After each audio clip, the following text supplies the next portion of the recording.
जय हिंद, नमस्कार, good morning. स्वागत है आप सभी का राजस्थान भूगोल की इस एक महत्वपूर्ण क्लास में। और साथियों, जैसे कि अपनी जो क्लासेस चल रही थी उसकी आज की नेक्स्ट क्लास में हम देखेंगे आज राजस्थान का भूगोल। और राजस्थान के भूगोल में आज हम देखने वाले हैं राजस्थान के भौतिक प्रदेश। और आज हम राजस्थान के भौतिक प्रदेशों की सामान्य जानकारी आज हम लेने वाले हैं। तो क्लास को आप लास्ट तक देखिएगा। और अगर आप चाहते हो कि यार नोट्स बने तो आप नोट्स बना सकते हो, या फिर आप मैंने डिस्क्रिप्शन में लिंक दे रखा है टेलीग्राम को, वहाँ पर जाकर आप इसकी पीडीएफ भी डाउनलोड कर सकते हो। वहाँ से आप अपना अच्छे से नोट्स बना सकते हो। चलेगा मित्रों, आज की क्लास की हम शुरुआत करते हैं। पूरे मनोयोग शिद्दत के साथ इस क्लास को आप अटेंड कीजिएगा, ताकि जो आपका आने वाला हर एक एग्ज़ाम इससे यहाँ पर क्लियर हो सके। चलिएगा मित्रों, आज की क्लास की शुरुआत कर देते हैं। जैसा कि हम यहाँ पर देख रहे हैं, यहाँ पर कि हमारे जो भौतिक प्रदेश है वो सामान्य तौर पर हम देखें तो 4 प्रकार के हमारे भौतिक प्रदेश है। एक आ जाता है हमारा मरुस्थल, एक आ जाता है हमारा अरावली प्रदेश, और एक आ जाता है हमारा पूर्वी मैदानी प्रदेश, एक आता है पहाड़ी क्षेत्र। यानी कि कुल ऐसे सामान्य तौर पर हमारे राजस्थान के कुल 4 भेद यहाँ पर होते हैं।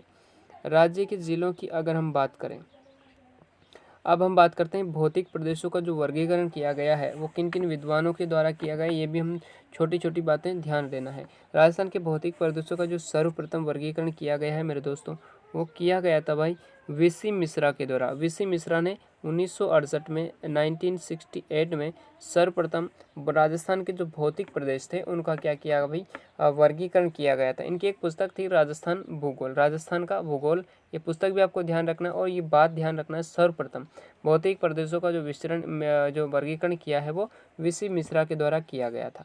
इन्होंने जो है भौतिक प्रदेशों को 7 भागों में बांटा था। कितने भागों में? 7 प्रकार बताए थे वीसी मिश्रा के द्वारा, जिन्होंने सर्वप्रथम राजस्थान के भौतिक प्रदेशों का वर्गीकरण किया। कब? 1968 में, राइट।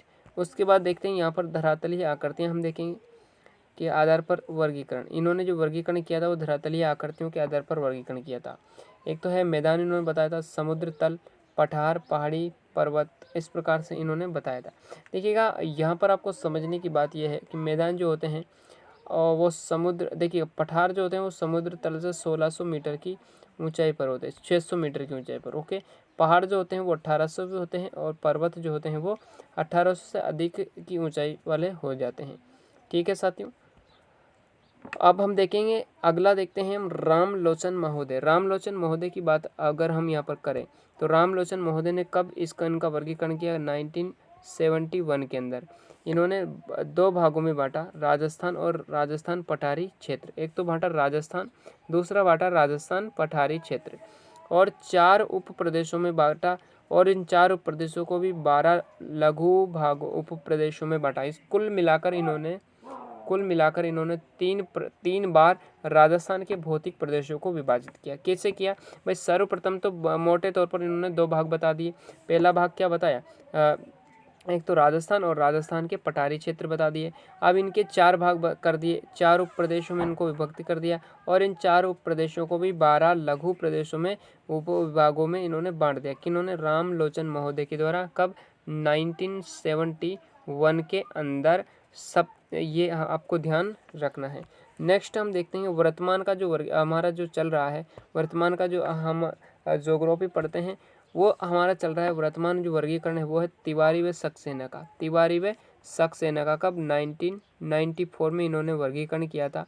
इनकी एक बुक भी है राजस्थान का प्रादेशिक भूगोल। राजस्थान का प्रादेशिक भूगोल भी आपको ध्यान देना है। और वर्गीकरण इन्होंने कुल 4 भागों में बांटा है, क्योंकि अभी हम जो पढ़ते हैं वर्तमान में साथियों, वो 4 भागों में ही हम राजस्थान के भौतिक प्रदेशों को बांट कर पढ़ते हैं। और ये जो वर्तमान जो वर्गीकरण किसने किया? तिवारी और सक्सेना ने 1994 में। ये डेट आपको ध्यान रखनी है। ये 4 प्रदेश कौन कौन से ये भी हम देख लेते हैं अभी।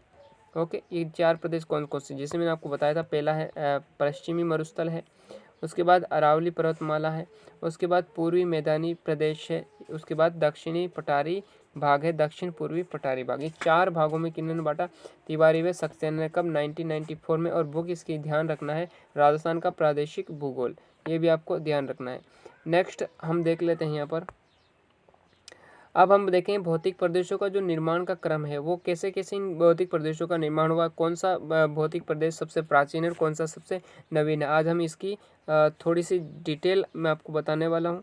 सबसे पहले देखिए साथियों, ये हमारा पृथ्वी का जो ठोस भाग है, ये हमारा एक प्रकार से पृथ्वी का ठोस भाग है, ठीक है। और इस पृथ्वी के ठोस भाग को साथियों हम कह देते हैं क्या, पेंजिया।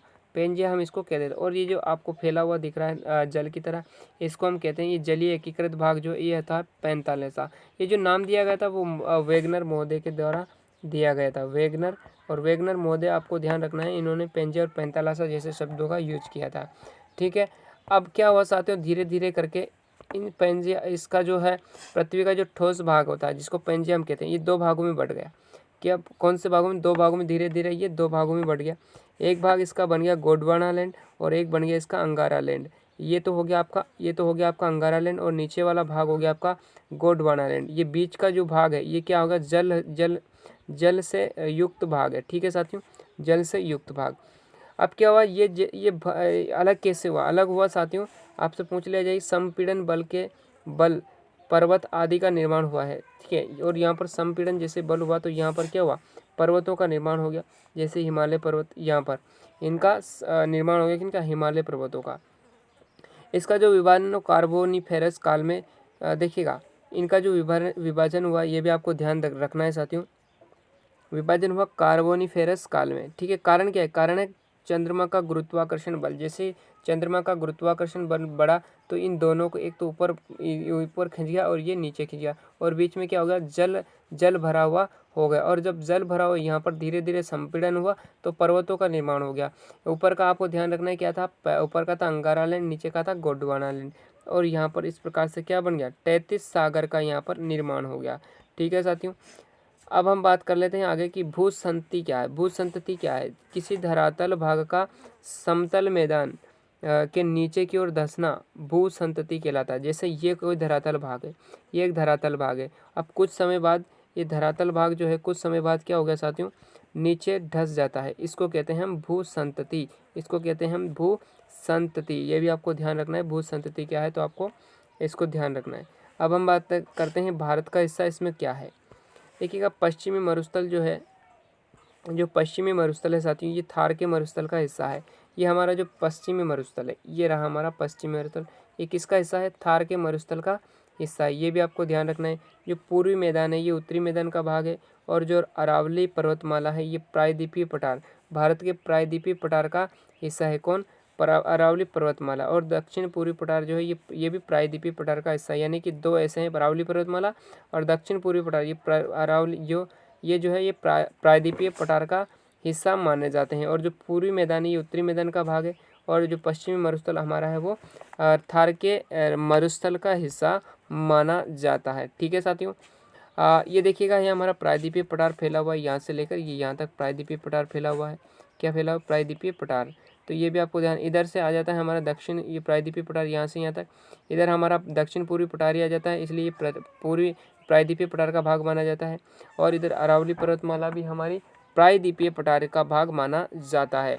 तो साथियों ये आपको ध्यान रखना है कि एग्जाम में क्वेश्चन पूछ लिया जाता है कि कौन सा भाग, कौन सा मरुस्थल किसका हिस्सा माना जाता है, ये भी आपको ध्यान देना है। नेक्स्ट देखते हैं, भौतिक प्रदेशों के निर्माण की प्रक्रिया क्या है। सबसे पहले साथियों आपको पता होगा, सबसे प्राचीनतम जो पर्वतमाला है वो अरावली पर्वतमाला है। सबसे पहले जिसका निर्माण हुआ है वो प्राचीनतम है अरावली पर्वतमाला। साथियों मैंने अभी आपको बताया था, जो अरावली पर्वतमाला है, ये अरावली पर्वतमाला किसका हिस्सा है, तो प्रायद्वीपीय पठार का हिस्सा है, ये भी आपको ध्यान देना है। उसके बाद दक्षिण पूर्वी पठार, ये भी प्रायद्वीपीय पठार का हिस्सा है भारत के। उसके बाद आता है पूर्व का मैदान और उसके बाद पश्चिमी मरुस्थल। और ये सबसे नवीनतम भौतिक प्रदेश है। एग्जाम में क्वेश्चन आता है कि राजस्थान का सबसे नवीनतम भौतिक प्रदेश कौन सा है, तो पश्चिमी मरुस्थल है। सबसे प्राचीन कौन सा, अरावली पर्वतमाला है, ठीक है, ये आपको ध्यान रखना है। तो सबसे पहले अरावली आ जाता है, उसके भाई मेरे भाई क्या आ जाता है, दक्षिण पठार, पूर्वी पठार आ जाता है, पूर्वी मैदान आ जाता है, और क्या आ जाता है, पश्चिमी मरुस्थल आ जाता है, ठीक है साथियों। अब हम देखते हैं कि भौतिक प्रदेशों के निर्माण का काल क्या है। आपको पता होगा किन किन कालों में भौतिक प्रदेशों का निर्माण हुआ है, वो भी आज हम यहाँ पर देखने वाले हैं। तो सबसे पहले हम पश्चिमी मरुस्थल जो सबसे नवीनतम है, इसलिए यहाँ पर लगा दिया है नवजीवी महाकल्प। नवजीवी महाकल्प में पश्चिमी मरुस्थल का निर्माण हुआ है। काल कौन सा है, नवजीवी महाकल्प। जो अरावली पर्वतमाला है ये आद्य महाकल्प, आद्य क्यों लगा दिया है, क्योंकि सबसे प्राचीनतम है, सबसे पहला है, तो आद्य महाकल्प।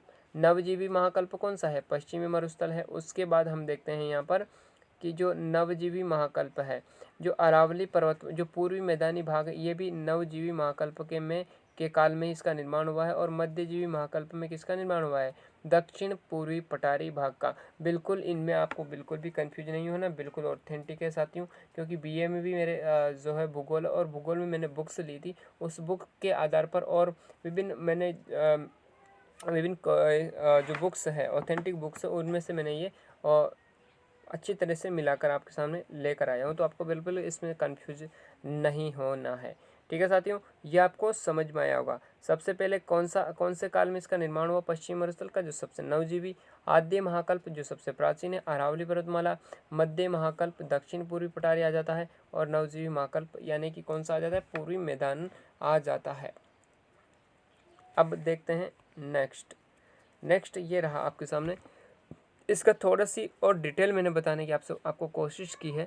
यहाँ पर देखिए, आध्यात्मिक खनिज कहाँ पर पाए जाते हैं, पश्चिमी मरुस्थल में खनिज पाए जाते हैं, जैविक अवशेष यहाँ पर देखने को मिले हमें।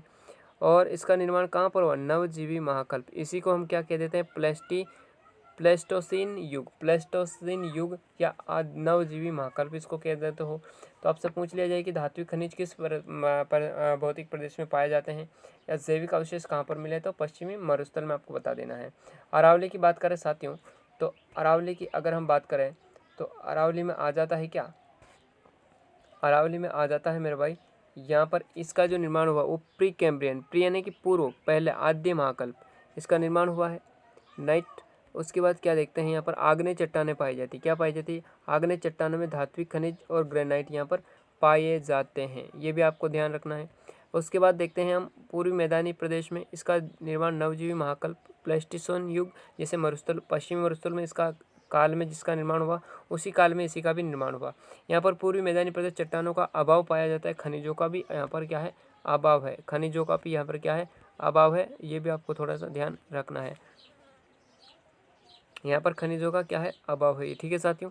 उसके बाद हम देख लेते हैं दक्षिण पूर्वी पठारी क्षेत्र, मध्यजीवी महाकल्प में इसका निर्माण हुआ, क्रिटिशियस युग इसका आपको ध्यान रखना है, काल इसका ध्यान रखना। आग्नेय चट्टानें यहाँ पर पाई जाती है, बेसाल्ट और धात्विक खनिज यहाँ पर पाए जाते हैं। ओके, उसके बाद क्या आता है, उसके बाद हम यहाँ पर देख लेते हैं प्री कैम्ब्रियन काल। सबसे पहले कौन सा काल आया, प्री कैम्ब्रियन काल, और प्री कैम्ब्रियन काल में किसका निर्माण हुआ, अरावली पर्वतमाला का। इसलिए हमारा जो सबसे प्राचीनतम पर्वतमाला है वो कौन सी, अरावली पर्वतमाला है। आद्य महाकल्प इसी को कह देते हैं हम पैलेजोइक एरा भी इसको कह देते हैं, प्री कैम्ब्रियन युग भी इसी को कह देते हैं। इसके बाद आता है मेसोजोइक और नवजीवी महाकल्प सेनोजोइक, ये भी आपको थोड़ा सा ध्यान रखना है। तो साथियों ये थी आज की अपनी क्लास। ये क्लास आपको कैसी लगी कमेंट बॉक्स में ज़रूर बता के जाना। यकीन मानिएगा आपका कमेंट मुझे मोटिवेट करता है, और आपके लिए एक बेहतरीन कक्षा, बेहतर से बेहतर इस क्लास को बनाने में मैं कोशिश करता हूँ। साथियों अगर ये क्लास आपको पसंद आए तो अपने मित्रों के साथ ज़रूर साझा कीजिएगा, ताकि उनको भी अच्छे से ये क्लास देख सके और उनका ज्ञान बढ़ सके। चलिएगा मित्रों, मिलते हैं नेक्स्ट क्लास में। आज के लिए इतना ही। चैनल को सब्सक्राइब नहीं किया है तो कर लेना, बेल आइकन को दबा देना, कमेंट जरूर करके बता देना क्लास कैसी लगी। मिलते हैं नेक्स्ट क्लास में, आज के लिए इतना ही। धन्यवाद, जय Hind, Ram Ram, have a nice day.